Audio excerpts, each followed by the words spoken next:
Subscribe to my channel and hit the bell icon so you never miss any video from my channel. عزیزان گرامی، بے انتہا فضائل ہیں، علماء میں بہت مناقب لکھے ہیں۔ اس کے 5 کلمات ہیں، ذہن میں رکھ لیجئے گا۔ بسم اللہ کے 5 کلمات ہیں۔ عربی میں کلمہ کہتے ہیں اسم کو یا فعل کو یا حرف کو۔ کلمے کی 3 قسمیں ہیں۔ کلمہ انگلش میں آپ لوگ کہتے ہیں ورڈ۔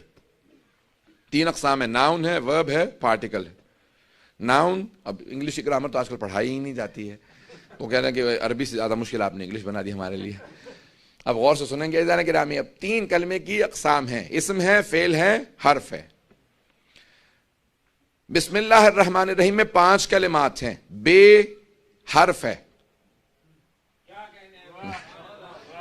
اس کے بعد ہے اسم، وہ اسم ہے، پھر ہے اللہ، وہ اسم ہے، پھر ہے الرحمن، وہ اسم ہے، پھر ہے الرحیم، وہ اسم ہے۔ بسم اللہ 5 کلمات کا مجموعہ ہے، 1 حرف ہے، 4 اسم ہے۔ یہی کچھ حال پنجتن کا بھی ہے۔ وہاں پہ 5 ہستیاں ہیں، 1 بی بی ہیں، 4 مرد ہیں۔ عزیزان گرامی، جتنا غور کرتے چلے جائیں گے قرآن میں، ہر جگہ پہ آپ کو آل محمد کے فضائل نظر آتے چلے جائیں گے۔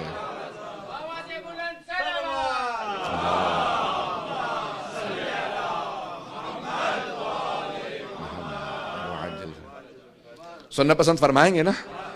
اب جتنے قرآن کی آیات کو آپ بغور مطالعہ کریں گے آپ کو اتنے ہی فضائل۔ اب یہاں پہ امام نے علامات مومن میں سے علامت بتائی ہے کہ ہمیشہ اونچی آواز سے بسم اللہ کو پڑھے گا۔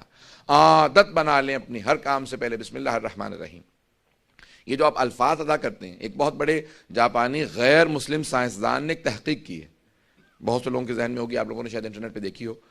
تو اب اس نے کہا کہ میں جتنے الفاظ ہیں ان کا اثر کیا ہوتا ہے ہمارے کھانے پینے پہ، تو اس نے پانی کے اوپر تحقیق کی ہے۔ تو اس نے صرف بسم اللہ مسلمانوں سے لی اور اس کے اوپر لگا دیا، تو اس نے کہا سارے مولکیولز جو تھے پانی کے وہ اتنے مثبت انداز سے تبدیل ہو گئے تھے کہ اس پانی کا اثر ہی سوائے اچھائی کی اور کچھ نہیں ہے۔ اور جب میں نے اسی کے اوپر شیطان کا نام لکھا تو کہا بھی تمہارے نزدیک سب سے زیادہ مبغوض شے کیا ہے؟ کسی نے کہا شیطان ہے، کسی نے کچھ جانوروں کے نام دیے، اگر پہنچ رہے ہوں لکھ دیے۔ کہا کہ یہ نام لکھ دو، تو اس کے بعد بالکل پانی کے اثرات مختلف ہو گئے۔ کہا کہ اس پانی کے پینے کا اثر انسان کی اپنی روح پہ، نفس پہ، اس کے جسم پہ بہت منفی ہے، اور جب بسم اللہ لکھ لیتے ہیں تو اس کا اثر مثبت ہے۔ لکھنے کا یہ اثر ہے، اور اگر کوئی پڑھ کے پانی کو پیے گا تو اس کا اثر کیا ہوگا؟ عزیزان گرامی، بسم اللہ الرحمن الرحیم کے بے انتہا فضائل و مناقب ہیں۔ ائمہ علیہ السلام نے تاکید کی ہے اپنے زندگیوں کا جز بنا لو، جز بنا لو، کبھی بھی اس سے اجتناب نہ کرنا، جتنا ہو سکے اپنے بچوں کو عادت ڈالو بچپنے سے۔ کہا جو سب سے پہلے بولنا سیکھے بچہ اور اس کو بسم اللہ کہلواؤ تو اس بسم اللہ کے بے انتہا زندگی پہ اثر ہوتے ہیں۔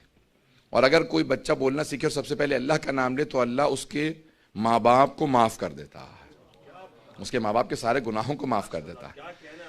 حبیب خدا ایک مقام سے گزر رہے ہیں، ایک بچہ بھی بسم اللہ سیکھ رہا تھا، استاد پہلی مرتبہ باپ لے کے آیا تھا بچے کو، بسم اللہ سکھا دیں، تو انہوں نے کہا بسم اللہ، بار بار بچے سے بولا نہیں جا رہا تھا، توتلا بچہ تھا۔ تو پیغمبر اسلام نے کہا رک جاؤ، باپ یا کوئی اور اس کو، ماں لے کے آئی تھی، حدیث کے الفاظ ہیں کہ ماں اس کو لے کے آئی معلم کے پاس کہ اس کو بسم اللہ سکھا دیں۔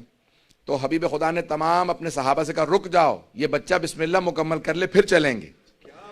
اس وقت تمہیں اندازہ نہیں سہاتے میں کتنی رحمتیں نازل ہو رہی ہیں، بچہ بسم اللہ پڑھنے والا ہے۔ تو حبیب خدا نے سارے صحابہ کو روکا، جیسے ہی بچے نے بسم اللہ کو مکمل کیا پیغمبر نے فوراً صحابہ کا رخ کیا کہ اس کا باپ بہت گنہگار تھا، اللہ نے اس کو بخشا نہیں تھا کیونکہ گناہ بہت زیادہ تھے۔ مرتے وقت اپنی بیوی سے کہہ گیا جب ہمارا بچہ بولنا سیکھے تو اسے بسم اللہ ضرور سکھانا، کیونکہ میں نے حبیب خدا سے سنا کہ جب بچہ پہلی مرتبہ بسم اللہ پڑھتا ہے تو اللہ اس کے ماں باپ کو معاف کر دیتا ہے۔ کہ میں اپنے گناہوں سے تو بخشا نہیں جاؤں گا، شاید اس بچے کی وجہ سے بخشا جاؤں۔